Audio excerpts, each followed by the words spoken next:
والعادیات ضبحا فالموریات قدحا فالمغیرات صبحا فأثرن بہ نقعا ووسطن بہ جمعا۔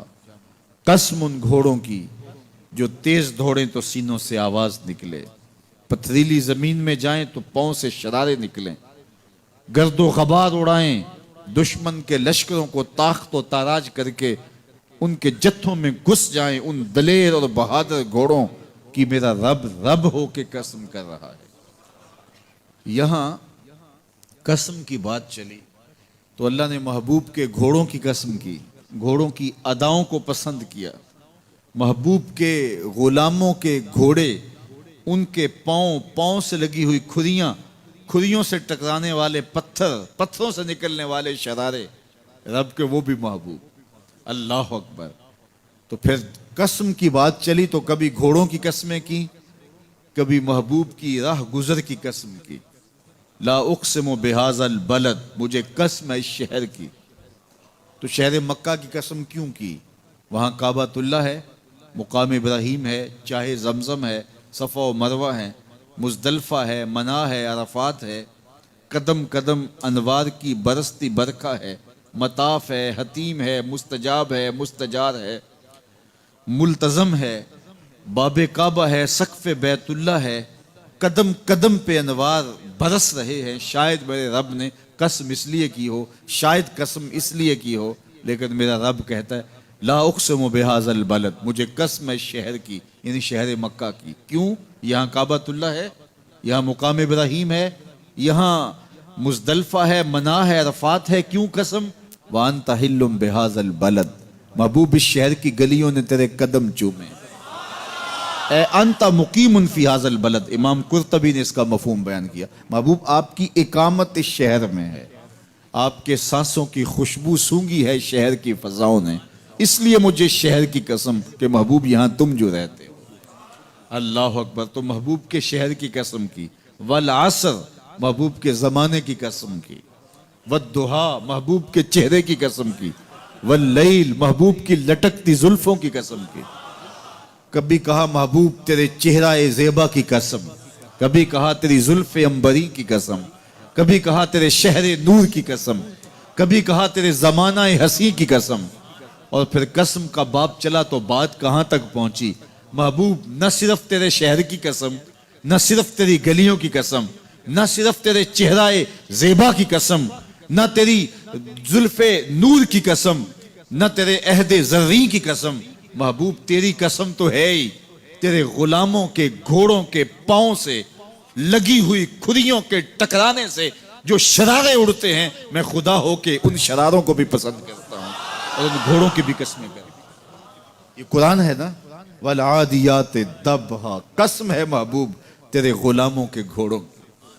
اللہ اکبر۔ قسم ہے ان کے سینوں سے نکلتی آواز کی، قسم ہے ان کے پاؤں سے نکلتے ہوئے شراروں کی، قسم ہے ان کی خوبصورت اداؤں کی، ان اداؤں والوں گھوڑوں کی قسم۔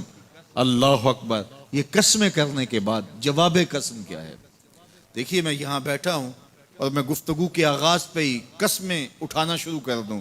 مجھے قسم ہے رب کعبہ کی، مجھے قسم ہے عرش الہی کے مالک کی، مجھے قسم ہے زمین و آسمان کے خالق کی، تو قسموں پہ قسمیں کرتا جاؤں تو جو مجھے غور سے سننے کا عادی نہیں بھی ہے تو وہ بھی متوجہ ہو جائے گا اور سننے کے لیے بے چین ہو جائے گا کہ حضرت قسموں پہ قسمیں اٹھائے جا رہے ہیں، کوئی بات ہے آج؟ تو میرا رب رب ہو کے قسمیں کر رہا ہے۔ تو اس کے بعد جواب قسم کیا ہے؟ تو کان کھڑے ہو گئے، روحوں میں پیاس بڑھ گئی اور سماعتیں بچھ گئی کہ میرے مالک تو قسموں پہ قسمیں کر رہا ہے، کبھی گھوڑوں کی اداؤں کی قسمیں، کبھی ان کے سینوں سے نکلتے ہوئے جو ہے وہ اس مہیب آواز کی قسمیں، کبھی پاؤں سے اڑتے ہوئے شراروں کی باتیں، اور کبھی ان کے پاؤں سے اڑتی ہوئی دھول کی کہانیاں۔ تو قسم پہ قسم، اور قسمیں بھی گھوڑوں کی، تو کوئی بات ہوگی۔ تو ایک دم کان کھڑے ہو گئے تو جواب آیا ان الانسان لربہ لکنود، بے شک انسان اپنے رب کا ناشکرہ ہے، انسان اپنے رب کا ناشکرہ ہے۔ قسمیں گھوڑوں کی ان کی اداؤں کی اور ناشکرہ حضرت انسان کو کہا۔ یہ کتنی لطیف چوٹ تھی جو حضرت انسان کو ماری گئی. یا اللہ ہمیں ناشکرہ کہنا تھا تو کہیں اور مقام پہ کہہ لیا جاتا. گھوڑوں کی تو قسمیں کرے اور ہمیں ناشکرہ کہے. گھوڑوں کی قسمیں ہو رہی ہوں اور انسان کو ناشکرہ کہا جائے.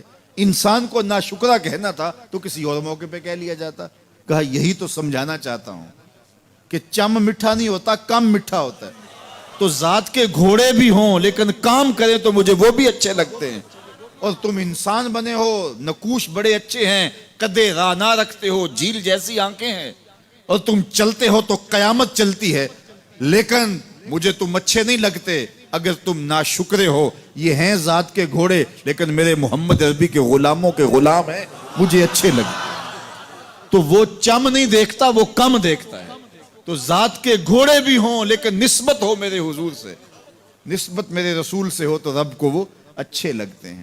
تو کہا والعادیات ضبحا فالموریات قدحا فالمغیرات صبحا فاثرن به نقعا فوسطن به جمعا ان الانسان لربه لکنود. بے شک انسان اپنے رب کا ناشکرہ ہے. اللہ اکبر. پھر فرمایا وَإِنَّهُ عَلَى ذَلِكَ لَشَهِيدٌ. اس پر کسی دلیل کی ضرورت نہیں ہے کہ یہ ناشکرہ ہے، یہ خود اس کا گواہ ہے. ذرا اپنے اندر اتر کے دیکھے کہ یہ کھڑا کہاں ہے.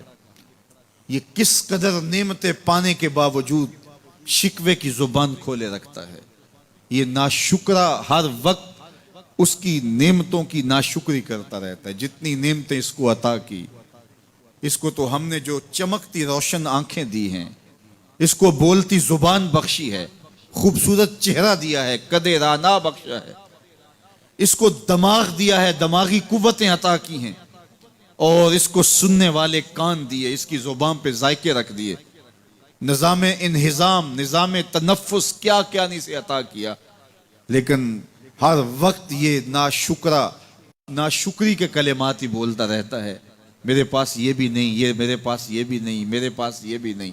دیکھیں اس کے پاس کیا کیا اس کے مالک نے عطا کیا ہے. تو یہ ہر وقت ناشکری. اور پھر جوں جوں ہم قیامت کے قریب ہوتے چلے جا رہے ہیں، ناشکری بڑھتی چلی جا رہی ہے. میں کوئی بہت لمبی عمر نہیں رکھتا، لیکن مجھے آج سے 35 سال پہلے کے حالات کی ہوش ہے، اور جو میرے سے زیادہ عمر میں ہیں وہ اس سے پہلے کے حالات جانتے ہیں. تو میرا بنیادی طور پہ ایک دیہات سے تعلق ہے. تو میں اچھی طرح جانتا ہوں کہ لوگوں کے پاس جو آج کچھ ہے وہ آج سے 35-40 سال پیچھے نہیں تھا. بالخصوص دیہاتوں کے اندر لوگوں کے پاس 1 یا 2 جوڑے ہوتے تھے اور انہیں بار بار پہنتے تھے. کسی شادی یا بیاہ کے موقع پہ جانا ہوتا تو بعض اوقات کسی سے وہ لباس یا جوتے مانگ کے لے کے جاتے. مجھے اچھی طرح یاد ہے کہ اس زمانے میں لوگ اپنے کندھے پر ایک کپڑا رکھا کرتے تھے، اور شادی پر اگر کسی نے جانا ہوتا تو جس کا کپڑا بہت اچھا ہوتا تو اس سے وہ مانگ لیا کرتے تھے کہ میں نے ذرا شادی پہ جانا ہے. بڑے بھائی کے جوتے پہن لیا کرتے تھے، اور اسی طرح گزر ہوتا تھا. کبھی کوئی شکوہ زبان میں پیدا نہیں ہوا تھا.